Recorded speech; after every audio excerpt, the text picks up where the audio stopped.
Inilah 5 jasa besar Aceh kepada Indonesia yang sepertinya sudah mulai dilupakan. Ketika membahas tentang Aceh, maka pikiran kita sudah pasti akan tertuju kepada 2 hal. Kalau tidak tsunami, ya GAM. Aceh sama sekali tidak identik dengan hal-hal besar lain, termasuk peran pentingnya bagi Indonesia. Padahal, faktanya tanpa Aceh mungkin Indonesia tidak sama seperti sekarang. Entah masih dalam kungkungan penjajahan atau yang lebih buruk lagi. Tanpa diketahui banyak orang Indonesia, Aceh di masa lalu terus memberikan banyak sekali sumbangsihnya. Apa yang mereka lakukan benar-benar berpengaruh bagi bangsa.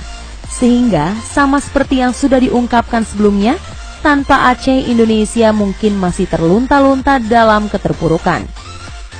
Kita tidak boleh lupa akan sejarah, tidak juga sombong dengan tidak mengakui peran saudara senegara lain yang memang sangat nyata. Jadi, hal-hal besar apa saja yang sudah dilakukan oleh rakyat Aceh terhadap negara ini? Berikut informasinya. 1. Aceh jadi donatur Indonesia di masa perjuangan. Mungkin tidak banyak yang tahu kalau sebenarnya ketika Belanda dan Jepang menjajah Indonesia, Aceh selalu dalam kondisi merdeka.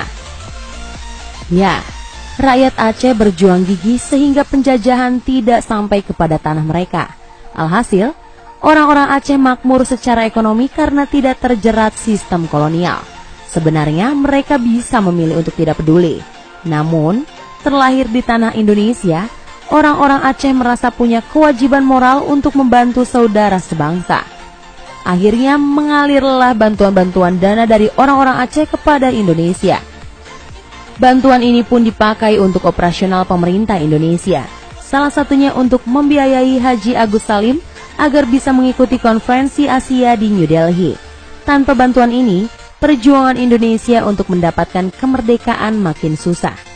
2. Rakyat Aceh patungan lalu belikan Indonesia pesawat. Secara teori Indonesia memang kaya, tapi di masa perjuangan mengelola sumber daya alam nyaris jadi hal yang tidak mungkin dilakukan. Selain terkendala modal, alat dan lain sebagainya, fokusnya saat itu adalah berjuang. Lalu, kemana Indonesia mencari bantuan yang bisa instan dan langsung? Ya Aceh.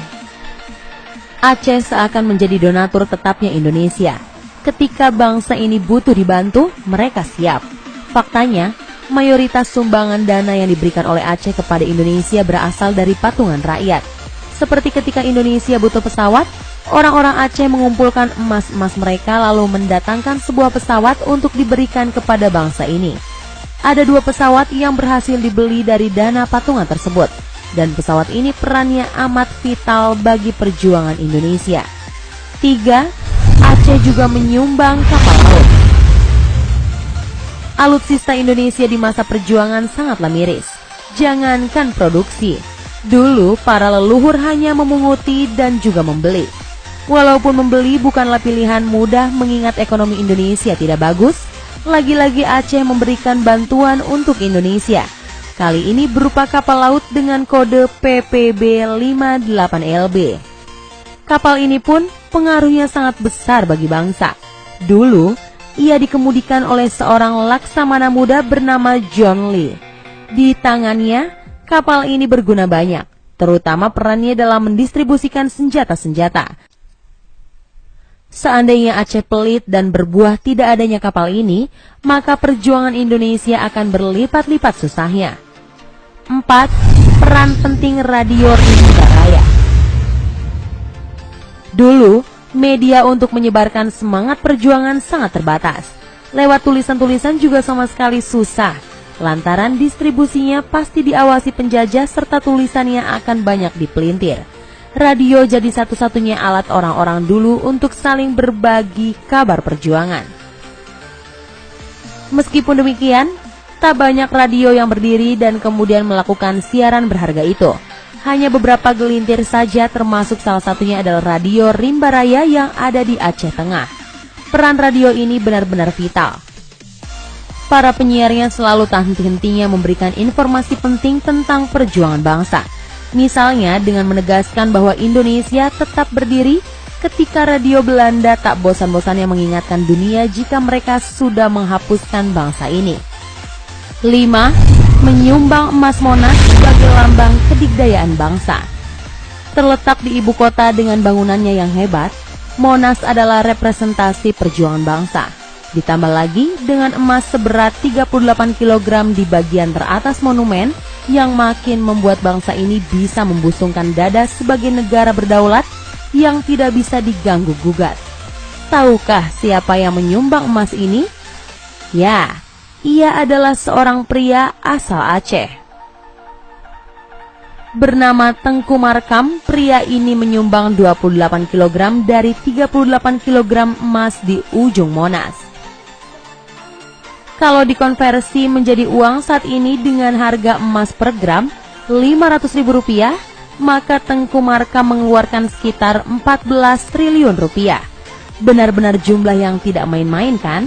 Sayangnya, jasa Markam sudah jarang diingat lagi hari ini. Pantaslah kalau Aceh dilabeli sebagai daerah istimewa.